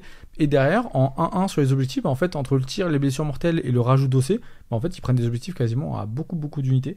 Donc en fait, en 1 contre 1 sur pas mal de trucs, ils sont très bons. Donc je les trouve dans des armées, on va dire, polyvalentes, où on va vouloir rentrer un peu de tout et faire du coup un peu de tir en Night Hunt, ils sont top dans ce rôle-là. Et en plus, on rentre dans le côté un peu contrôle, c'est-à-dire, là, j'ai des unités qui vont avoir plus d'objectifs. Donc par exemple, eux ils se rajoutent entre guillemets un bonus, plus le malus de Hinder, on commence à faire des vrais gaps où on peut s'attaquer à des unités de 20 avec juste 8 pyro-tueurs et aller chercher ce différentiel entre je te tire dessus, plus je te fais des dégâts mortels, tu vas peut-être prendre une petite dizaine de dégâts si jamais ça se passe bien, et après moi je suis à 8 plus des 3, clac, je peux te passer dessus avec un -3. Il y a des belles petites combinaisons qui peuvent être assez surprenantes chez l'adversaire. On va ensuite passer à l'esprit tourmenteur, c'est un héros qui vaut 130 points. Il va avoir comme aptitude assez intéressante le fait que quand une unité amie à 12 pouces de lui fait un ralliement, on ajoute 3 au jet de dés. Donc je rappelle, on jette 6 dés, là, plus 3, 9, et on rappelle que si cette unité a une bannière, alors elle a plus 2. Donc on va acheter 11 dés. Donc on va ramener 5,5 points de vie. Ouais, en fait déjà juste à 9 parce qu'il y a très peu de bannières, je crois qu'il y en a qu'une ou deux dans les Night Hunt, mais les plus gros packs n'en ont pas, mais c'est déjà très fort d'avoir plus 3 au ralliement sur une armée comme les Night Hunt, parce que les packs de 20, finalement on va ramener 4 modèles et demi, donc entre 4 et 5 à chaque tour. C'est beaucoup quand même. Ça, plus je le sors, ça commence à ramener potentiellement une petite dizaine de figurines par tour. C'est un peu trop. Donc lui, par exemple, j'aurais bien aimé qu'il ait un design sur autre chose et que Nighthawk soit un peu pénalisé dans le fait de faire revenir des figurines. Lui, quand vous allez vouloir rentrer 2 packs de 20, par exemple, si vous affrontez des armées de tir qui vont vous écrimer à distance, en fait, elles vont avoir de la peine à se sortir de ces 4-5 Nighthawk qui reviennent à chaque tour. Ça peut vraiment être très long, sachant que leur aliment, c'est à notre tour, mais aussi autour de l'adversaire. Donc en fait, en 2 tours, on ramène une dizaine de figurines. Moyennant, oui, c'est 2 CP d'ordre, etc. Mais ça vaut clairement le coup quand on a des unités très impactantes par 20. On va maintenant découvrir une des troupes, c'est-à-dire les faucheurs Mortman. On est à 140 points les 10. On a un PV sauvegarde à 4 et une protection à 6. On a 2 attaques par bonhomme qui touchent à 4, qui blessent à 3, qui sont perforation -1, mais qui sont perforation d'armure +1 contre de l'infanterie. Et dégâts 1, avec bien évidemment crit bless auto, comme tous les Nighthawk. Leur capacité, c'est qu'à partir du moment où ils ciblent une unité qui a au moins 5 modèles, ils criteront à 5.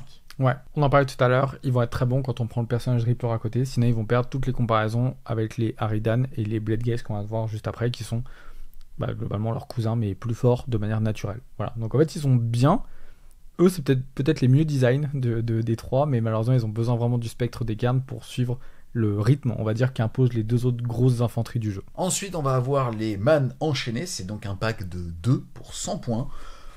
Bon, pas énormément d'attaques, pas énormément de tirs, ils sont pas là pour ça, ils vont surtout être un maillon de la chaîne, puisque à votre phase de mêlée, on va jeter un dé en ajoutant 1 au jet de dé si on est entièrement à 12 de plusieurs unités d'esprit tourmenteur, et sur un 3+, donc sur un 2+, si on répond aux conditions, alors on ajoutera 1 au jet de touche pour toutes les attaques de mêlée des unités en tenue à 12 pouces de E. Ouais. Est-ce que tu as envie d'avoir 2 bonhommes, 2 socles à 100 points pour donner plus un touche en zone sur un jet de dé? Sachant que du coup l'esprit tourmenteur c'est celui qui donne un plus un blessé, donc du coup on a accès à, si on met la combinaison, donc le maillon de la chaîne, avec les 2 maillons de la chaîne, on a plus un hit, plus un bless pour tous les Nighthawk qui sont autour d'eux. Eux, ce qui est intéressant, c'est déjà ils n'ont pas besoin d'être engagés au combat. Ils sont juste là, à côté des autres, et même en dehors des combats, parce qu'ils peuvent quand même mourir facilement, ils vont donner un plus un hit. Donc c'est pas mal, parce que l'armée Nighthawk, elle a quand même un problème de, je dirais, point d'ordre, du fait qu'elle doit utiliser ses points d'ordre pour se donner des protections à 5 aussi. Donc en fait, donner automatiquement, en juste combinant sur un 2+, un plus un hit, c'est pas mauvais du tout. Je pense que dans les gameplays un peu swarm d'infanterie, on va avoir beaucoup de choses. On peut aller chercher des petits personnages comme ça, et c'est là où en fait, vous voyez, quand on parlait de la concurrence avec les autres, eux au moins ils apportent un vrai gameplay à l'armée par rapport par exemple au seigneur à pied qui donnait plus un hit à l'infanterie en chargeant. Eux en fait, lui il fait plus un hit aussi, mais sans charger, donc c'est un peu plus fort. Ensuite, on a les Raclechènes, donc l'unité la moins chère de cette armée-là. 10 points par tête de pipe, donc 100 points les 10. On est sur une des rares sauvegardes à 5 aussi de cette armée-là. Et leur règle, c'est qu'ils sont plus 1 pour blesser quand ils sont chargés. Ils sont donc en 4+5+, et 4+4+, quand ils sont chargés. Pour compléter les listes, ou quand on a besoin de cordons, donc d'unités sacrifiables qu'on va envoyer un peu devant, ou potentiellement, on peut prendre ça comme un peu un tampon, ça on peut les prendre par 20, ça vaut que 200 points, et finalement avec un -1 bless, on a 20 PV, éthéré à 5, ward à 5, protection à 5 et -1 blessé, qu'on peut envoyer pour 200 points, c'est pas très cher en fait, pour engluer un peu l'adversaire, donc on peut les voir soit en cordon sacrifiable qui prend un peu juste l'espace devant nous pour nous protéger, soit vraiment en unité un peu bloc qu'on peut envoyer un peu de l'avant comme ça. Je les aime bien, c'est une bonne unité, en fait elle est très bien costée, elle rentre bien pour la construction des listes pour arriver à pas trop se perdre, parce que sinon on est toujours à 140, 150 pour les premières unités du livre, ce qui est quand même assez cher, on a aucune unité un peu cheap à rentrer. On va maintenant passer, alors magnifique, on va passer au carrosse noir, 260 points. On a vu tout à l'heure qu'on avait une allégeance qui était destinée à ce petit garçon, enfin voilà, t'as compris quoi. On est sur un mouvement de 10, 12 PV, sauvegarde à 4, protection à 6, globalement un nombre de tirs conséquent, un nombre d'attaques conséquent mais qui touche mal. Bref, il n'est pas là spécialement pour ça. Il va déjà avoir emballement. C'est le fait que quand il charge, il va faire des blessures mortelles à l'impact. Il va à sa phase de mouvement nimbre du pouvoir, qui est que si jamais celui-ci n'est pas en mêlée, plutôt que de bouger, il va être replacé à 9 pouces de toute figurine ennemie. Et il va aussi avoir l'évocation de la mort. À la fin de n'importe quel tour, on va pouvoir prendre un héros en tenue qui n'était pas unique et qui a été décédé précédemment. Et on va pouvoir le placer à 12 pouces de cette unité. Bon, il est trop bien le carrosse, je le trouve trop bien designé, j'adore la manière dont ils l'ont repensé Game Workshop dans cette mouture-là. C'est clairement parmi les, je pense, les meilleures écritures du BT aujourd'hui. Il a un peu tout, il fait un peu de dégâts, il tank de manière ok, son prix est bon par rapport à ce qu'il fait à la table et ce qu'il peut faire. Sa synergie avec les personnages non uniques nous demande d'en jouer et d'augmenter un peu l'agressivité qu'on peut avoir avec certains personnages. Il se couple extrêmement bien avec le Knight of Shroud monté qui, quand lui va taper, va donner un plus un hit au carrosse à côté. si le carrosse détruit une unité, il peut ramener le Knight of Shroud qui est mort et tout, donc c'est trop cool. Il est machine de garde, donc il vous donne accès aussi au -1 sauvegarde si vous n'avez pas trop envie de jouer d'unité de cavalerie, ou si par exemple vous jouez un mix cavalerie et machine de guerre, bah lui il a quand même une bonne durabilité, parce que c'est quand même 12 PV, ça va à 4 en éthéré, avec une ward à 6, potentiellement à 5. Et voilà, bah en fait, juste le fait de ramener des persos, c'est trop stylé, trop fort. Mais c'est pas pété, c'est vraiment bien, parce qu'en fait, il faut que ce soit lui en plus qui détruise une unité, sachant qu'il a pas quand même un profil d'attaque de malade mental. En fait, là où je suis d'accord avec toi, c'est qu'à ce prix-là, 260 points, il fait pas si mal, il tank pas si bien, et ses aptitudes sont ok. Ouais. En fait, finalement, tu peux en rajouter un, il sera toujours bien, Ouais. et c'est vrai que quand tu joues dans la bonne allégeance, où tu dis putain, t'es en protection à 5, à tout le monde sur la table quand tu commences à bien les disposer. Mais pas lui, tu vois, c'est ça. Exactement. Ouais. Donc en plus, tu peux le tuer, c'est-à-dire que si l'adversaire il s'attaque, il se dit bah je tue le carrosse, comme ça tu perds ta protection à 5, parce que lui, et donc t'es obligé de payer un CP pour l'avoir. Et après, il a un TP, ce qui le rend quand même ultra agréable à jouer, parce que vous pouvez l'envoyer à un endroit. Ce il qu'on va... attendait d'un char fantomatique, tu vois ce que je veux dire. Et donc vous vous dites quand même, vous pouvez faire des thèmes où vous avez soit full cavalerie, ou lui, all rush, entre guillemets, les destries qu'on a vu tout à l'heure, bah vous en êtes à 4-5 unités par tour qui TP. Et donc même si vous prenez pas un gameplay château autour des carrosses, vous pouvez dire juste je prends que des unités qui TP, et j'ai toute l'armée fantôme qui se déplace du champ de bataille d'un point à un autre, et qui tente des charges à 9, à 7 et tout. Il y a un vrai style et un vrai kiff, je pense, à jouer Nighthaunt dans ce style-là, qui n'est pas le plus optimisé, mais qui est ultra agréable, je pense, à manier. On passe ensuite à une nouvelle unité qu'on n'a pas encore beaucoup vue sur les champs de bataille, parce que bah, personne ne l'a ou ne l'avait peinte. C'était les gardes du trône de Vol. On est à 100 points les 5, c'est donc en fait les Nighthaunt avec des arbalètes, donc les Nighthaunt de tir. On n'a pas l'habitude du tir chez la mort, normalement il n'y a que le tir de Holinder. Là en tout cas c'est à 16 pouces, 2 tirs par bonhomme qui touche à 4, blesse à 3, perforation -1, dégâts 1 avec crit, blesse auto. Ils peuvent tirer sans ligne de vue et ignorent tous les modificateurs à la touche. En fait, la question, c'est est-ce que pour 100 points, tu préfères avoir eux... En fait, le truc, c'est que eux, c'est vraiment la bonne explication du livre Nighthaunt, le problème aujourd'hui. C'est que, quand on les regarde, c'est une bonne unité, celle-là. Tu vois, si tu la prends comme ça, tu la regardes et tu dis, par rapport au livre Nighthaunt et tout, ouais, elle est bonne, en fait. Enfin, c'est des mecs, ils peuvent vraiment sniper un peu des petits personnages, mettre des petites blessures, ils sont bien, ils peuvent se mettre dans les terrains et tirer sur les unités de tir, et eux, on peut pas leur tirer dessus parce qu'ils sont gâchés, machin, mais s'ils ont le vol et tout, mais c'est... Ils sont vraiment bons. Sauf qu'en fait, tu regardes et après tu regardes le bouquin et tu dis, mais en fait, pourquoi est-ce que je mets eux et genre, je mets pas plutôt des Blade Guests ou des trucs qui vont mettre des tartines à des types plutôt que des trucs un peu tricksy. Donc je pense qu'on les verra, eux, dans une seconde vague de Nighthaunt plus tard, quand je pense que les premiers gameplays se seront fait peut-être un peu nerfés par Game Workshop qui aura touché et aura rectifié son tir. Et du coup, eux, ils arriveront en disant, bah ouais, franchement, c'est pas mal, je mets un peu de tir en Nighthaunt, lui, eux, les pyro-tueurs, les trucs, et je peux même avoir un gameplay un peu shoot, MSU, téléportation en Nighthaunt, qu'on connaissait pas du tout, qui peut être assez déstabilisant pour les ennemis. Donc franchement, ouais, c'est une bonne unité. Jouer là, franchement, elle est cool. Elle est pas pétée, elle est agréable à affronter. Et puis vous pouvez quand même assassiner un peu des persos avec ça. Donc moi j'aime bien. On enchaîne ensuite avec les revenants Lame-Man. Donc pour le coup, on est à 150 points les 10, 300 points les 20. On fait 2 attaques, mais on a un bonus de +1 si on a chargé. Donc globalement, si on a chargé, et comme on chargera toujours, parce que soit l'allégeance, soit le fait qu'on peut charger quand on est déjà en mêlée. Donc globalement, c'est 3 attaques par bonhomme en 3+3+, -1, crit, blesse, auto. Bah c'est la star des unités d'infanterie du livre Nighthaunt. Tout simplement, il gagne toutes les concurrences, que ce soit avec les Harridan ou avec les Reapers. Et c'est peut-être l'unité qui pose le plus de problèmes du coup dans la construction des listes, c'est que on compare tout à des packs de 20 ou de 10 de Blade Guest comme ça. Et en fait, quasiment, eux, ils gagnent tous les comparatifs. Juste, les gars, ça va être très simple. Hein. Vous êtes à 300 points les 20, donc vous êtes à 900 points les 60. Ouais. Non, mais faut le voir comme ça, en fait. Et on a vu, les personnages sont pas extrêmement chers. C'est 150 points, 300 peut-être pour Linder, ok, mais du coup, je peux mettre quand même genre 4 personnages avec. Et j'ai encore des points pour mettre encore des trucs. Pour mettre des cordons, pour mettre... Ou un peu de cavalerie, un peu de trucs. Donc, en fait, j'ai vraiment accès à tout le livre Nighthaunt en ayant joué 60 mecs comme ça. Ce qui n'est pas très intelligent, mais on voit que le livre, il nous pousse un peu doucement à aller vers ça en disant bah regarde, ça c'est vraiment beaucoup plus fort que tout le reste. Voilà. Donc eux, les Blade Guests, c'est un peu le trou dans la raquette du livre. Ils sont très forts, trop forts, et bénéficient de absolument tout. Des ralliements augmentés, un pack de 20 comme ça c'est super fort. De toutes les règles, c'est-à-dire la charge en combat, etc. Le pack qui va revenir à la vie pour un PC avec la super relique. Hein. Voilà. Même avec Nagash, vous jouez avec Nagash, vous avez envie de dire. En fait, même dans toutes les listes, vous avez envie de jouer un pack de 20 Blade Guests, c'est assez ouf. Même Nagash, il dit moi j'en joue un pack de 20, comme ça je peux le faire revenir. Tu vois, donc ouais, tu dis ouais, dans l'unité que j'ai envie de faire revenir, c'est cela. Voilà. Et on verra qu'il y a celle-là et une autre unité qu'on verra juste après qui est un des problèmes également. Alors c'est pas celle qui arrive. Mais celle-là est très stylée. Alors celle-là elle fait de la musique. Là on va parler des rôdeurs Ast Spectre. Là où on est à 80 points les 4 modèles. Donc pour le coup, rien à dire. Un PV, 4 sauvegardes à 4, 2 attaques par bonhomme, mais qui peuvent être dégâts 2, bref, ils peuvent être un petit peu rigolos. Mais c'est surtout que en gros, au début de la partie, on va choisir une unité ennemie et elle va obtenir le mot traqué. Et cette unité va avoir +2 au jet de charge quand, lors d'un mouvement de charge, ils peuvent rentrer à portée de mêlée de une unité traquée. Bah en fait, ils sont pas si mal que ça. C'est pareil, en fait, on regarde et on se dit, pas mal, parce que par exemple, si je les prends avec Olra, je peux faire des TP à 7 avec un plus 2 entre guillemets au mouvement de charge si j'arrive à porter mon unité traquée. Je suis pas obligé d'aller taper elle, mais c'est quand même assez fort. Et c'est quand même une unité qui a plus 1 dommage en charge, donc elle met quand même un peu des petites tartes avec les blessures auto, les malus et tout. Tu vois, bah, tu peux arriver avec eux, tu dis si Olra il rentre sa charge à 7, bah du coup, entre guillemets, j'ai moins 1 save, Ren moins 1, dégâts 2 en charge et tout. Donc tu dis, il y a des petites combinaisons, et en fait, tu dis, bah, qu'est-ce que je me prends la tête? Ça dégage, je mets 20 blade guess, quoi. Et en fait, vous voyez que tout le temps, c'est ça, et eux, par exemple, bah, ils souffrent la technicité contre le côté un peu simple du jeu. Voilà. Et donc ils sont sympas, les figurines sont cool, il y en avait je crois en plus dans les éditions Hachette, donc t'as envie d'en avoir et tout le monde en a un peu dans sa collection, sauf que bah, les règles sont pas dingues. Voilà. Ensuite on va parler des Banshee Dolant, on est à 120 points les 4, globalement c'est 2 attaques par Banshee qui touchent à 4, blesse à 3, perforation moins 2, dégâts D3, donc pourquoi pas.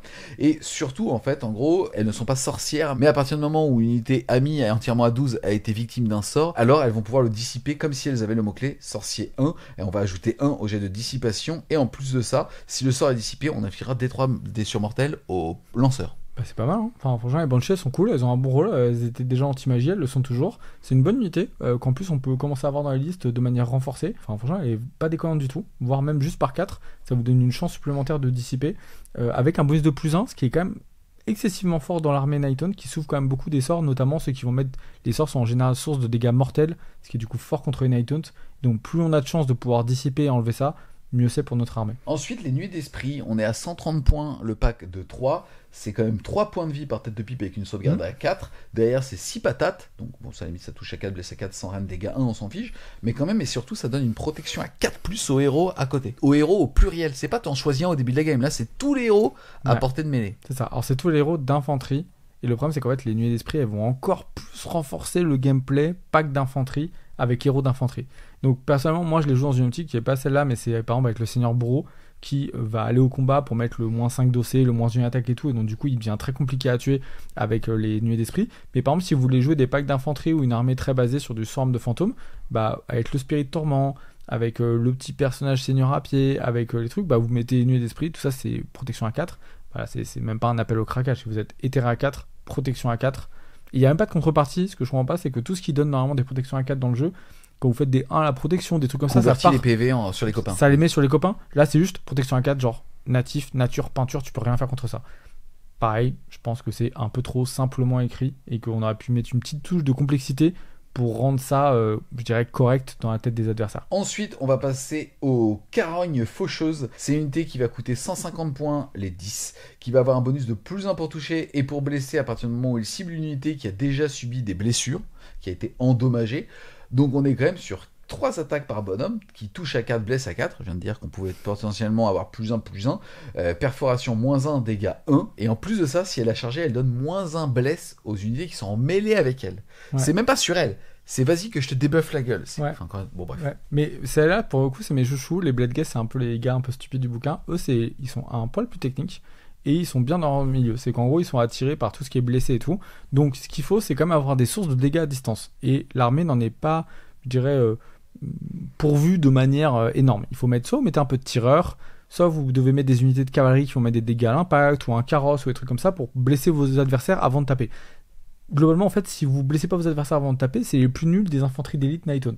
Par contre, dès que vous les blessez, c'est eux qui gagnent toutes les guerres de stats contre tout le monde, même contre les Blade Guests. Parce que du coup, ils apportent un moins 1 bless que n'ont pas les Blade Guests, donc en plus, ils survivent mieux à tous les dégâts, et ils tapent plus fort même pendant le tour adverse. Par exemple, il y a une Mokrocha qui vous vient dessus, blessé, bah ils tapent plus fort, parce que les Blade Guests, ils tapent qu'à 2 attaques quand ils n'ont pas chargé. Les Aridan, quand c'est le tour adverse, et que l'adversaire est endommagé, bah en fait, ils tapent à 3-3 avec tout le monde. Donc, ils sont meilleurs en tout, mais ils nécessitent des conditions, et donc en fait, ils font appel à un niveau de technicité qui est pas extraordinaire, mais qui est déjà un peu plus intéressant pour le joueur Nighthaunt et pour son adversaire. On va terminer cette revue avec les cavaliers, c'est-à-dire les sorts spectres qui sont à 160 points les 5. Donc sur la cavalerie Nighthaunt, ça tape OK, puisque c'est 2 attaques de faux en 4+, moins 1, 1, mais qui a charge plus 1. dégâts. Et derrière, les chevaux tapent avec 3 attaques qui touchent à 5, on s'en fiche. Ce qui est intéressant aussi, c'est que quand ils vont justement charger, ils vont pouvoir faire des 3 blessures mortelles à l'unité qu'ils ont chargée. Qu'est-ce que tu penses de ces cavaliers à 160 points les 5, alors qu'à savoir qu'on est sur 3 points de vie par tête de pipe, sauvegarde à 4, contrôle d'objectif 2, mais surtout qu'est-ce que tu penses d'une cavalerie qui bouge de 12 là où ton armée bouge à 8 à 150 points les 5? Bah, a priori, comme je vous le disais, il y a un gameplay qui se dessine qui est le gameplay infanterie, et on a un gameplay cavalerie. Ce qui a l'air de poser le plus de problèmes et le fait d'être moins agréable à affronter, c'est plutôt eux plutôt que l'infanterie. Pourquoi ? Parce que déjà, pour avoir une magie qu'on n'a pas compris, ils ont contrôle d'objectif 2, donc ça n'a pas trop de sens, parce qu'ils ont 3 PV, donc normalement tout ce qui a 3 PV dans le jeu, c'est 1 de contre dossé. Et en plus, finalement, quand on fait le ratio coin en point et point de vie, en fait, eux, ils ont aussi une save à 4. Et quand on compare l'infanterie, en fait, eux, ils ont 15 PV pour l'unité, contre 10 pour les unités d'infanterie d'élite qui sont à 10 ou 20 points de moins, tu vois. Mais en fait, du coup, on vient de gagner 5 PV en éthéré, machin. Alors ouais, on tape moins fort. Mais bon, on a quand même accès à du dégâts 2, donc on a 4-4, c'est un peu nul comme stat, mais on a quand même accès à du dégâts 2, plus des dégâts mortels pour laisser un peu notre stat. Je rappelle les amis, les tables, enfin on est espacé de 18 pouces dans ce jeu, et il bouge de 12, donc de 18 pour un pion d'ordre. Et course et charge, de manière basique. Donc même sans dépenser de pion d'ordre, je suis déjà en charge automatique quasiment T1. Je mets des dégâts mortels, et donc en fait, là, c'est quoi le problème ? C'est qu'au départ, les unités de cavalerie comme ça, vous dites, ouais, c'est une unité de cavalerie, ce qu'on appelle un peu légère. Sauf qu'en fait, celle-là, on a très envie de la renforcer. Parce que du coup, si je la renforce, là, en fait, j'ai 10 cavaliers, j'ai 30 PV, éthéré à 4, ward à 5, sur lesquels je peux mettre un monstre en blesse, qui bouge de 12, course et charge, qui met des 3 BM, et ça tape, mais en fait, on s'en fout que ça tape. Pour 320 points, les gars, en fait, on s'en fout. C'est imbutable. En fait, ça a contrôle d'objectif 2, donc j'ai même pas besoin de te faire si mal que ça. Je te fais juste un peu de dégâts, je mets une all-inder derrière, t'as moins 3, il me reste 10 cavaliers, ça fait 20 de contrôle d'objet, t'es à moins 3, je suis à 23. Bon, en fait, ouais, c'est un problème. Enfin, c'est mal designé, mal costé. Les cavaliers devraient être à quoi ? 180, 190, un truc comme ça, pour au moins qu'il y ait un différentiel vraiment de points avec vos unités d'infanterie d'élite. Et en fait, même en termes de création de jeu, donc en fait, Titi vient de vous présenter quelque chose. C'est un truc qui peut faire T1. Il peut vous enfermer chez vous, et certaines armées mettront peut-être même jusqu'à 2 tours pour sortir ce cordon, quoi. Parce que le moins 1 blesse, quand t'as autant de PV et que t'es régi au craquage de sauvegarde à 4, c'est instatable. Voilà. Et en plus, comme il n'y a pas de bonus à la dispel, si vous prenez, juste vous passez votre sort, vous êtes peut-être même hors portée de dispel à ce moment-là, et vous envoyez ensuite votre unité de cavalerie, et part tout droit, et en plus vous pourrez la ramener à mi-effectif, donc votre unité de 10, ça reviendra par 5, 2 tours après. Enfin, voilà, donc il y a un problème dans le coût par rapport au PV éthéré. Dans le reste, on voit que c'est à peu près équilibré, c'est-à-dire tout le monde est à 150, on va dire 150 points pour 10 points de vie éthéré. Là, c'est pas le cas, on comprend pas, c'est 15 PV. Problème. On a fait le tour, les amis, de tout ce qui va faire le sel de ces petits Night Hunt. J'y vois pour la première fois sur une review beaucoup de problèmes d'équilibrage. Et ça, c'est un vrai problème. Maintenant, encore une fois, on le sait, Game Workshop n'est pas reconnu pour être justement un éditeur qui équilibre ses jeux, notamment au niveau du lancement. Mais en tout cas, c'est un éditeur qui est maintenant connu pour l'équilibrer. Certes, peut-être de façon parfois trop récursive. C'est-à-dire tous les 3 mois potentiellement sur d'autres jeux. Le fait est donc que pour l'instant c'est fort, je trouve qu'il y a une qualité d'écriture de modélistes qui donne vraiment envie de commencer cette collection, mais putain c'est fort quoi. Ouais, c'est un peu trop fort, c'est un peu trop simplement fort et un peu trop simplement frustrant pour vos adversaires d'aller s'empêtrer dans des packs éthérés à 4, ward à 5 qui peuvent revenir, qui frappent extrêmement fort, de manière extrêmement stable. Tout ça va très vite, pour une raison qu'on ignore, ça pourrait aller un peu moins vite et quand même être très bon à la table. Donc je pense que c'est une armée qui a besoin d'un équilibrage pour être bonne. Maintenant, ce qui est très intéressant, c'est si on regarde un tout petit peu plus loin que juste le fait qu'il y ait des unités qui soient ratées en termes de points ou d'équilibrage ou quoi, c'est que derrière, il y a plein d'unités qui sont en attente et qui sont exceptionnelles en termes d'écriture. On peut penser que ce soit au Haridan, au Carrosse Noir, aux tireurs, les différents qu'on a pu voir, les pyros ou les garde-veulent et tout. Ils sont trop bien. Et donc en fait, on se dit vivement que en fait, ça soit un peu équilibré au-dessus pour qu'on puisse redéployer le jeu Night Hunt de manière un peu plus équilibrée un peu partout, avec des unités d'un peu de tout, et que ça soit ultra plaisant à affronter et à jouer, parce que je pense que l'armée en a grave sous le pied. En dehors de, si on enlève les Blade Guests et les cavaliers, ou qu'on les réduit juste en termes de taille, on aura accès à un livre qui est d'une profondeur incroyable, très très stable, et extrêmement plaisant à jouer et à affronter potentiellement quand ça sera, je dirais, rééquilibré. Pour conclure, on va donc faire confiance à l'éditeur pour rééquilibrer, pour les personnes qui passeraient par là et qui se poseraient la question de aller ou pas sur la 4ème édition d'AOS. En tout cas, il y a quand même une saveur d'écriture, et moi ce que j'aime, c'est que bon, là il y a peut-être un souci d'équilibrage, mais on est dans la continuité de cette 4ème édition. Chaque armée a son propre ADN. Et là, tu joues Night Hunt, ça ressemble à aucun autre gameplay. Ouais. Et c'est ça qu'on a... Enfin, honnêtement, je pense qu'on l'a pas assez dit dans les autres reviews, mais c'est exactement ça. Pour moi, je trouve que Game Workshop a réussi à donner les caractéristiques à chacune des armées pour que elles deviennent uniques, ou en tout cas qu'elles matchent par rapport au gameplay qu'on attend d'elles.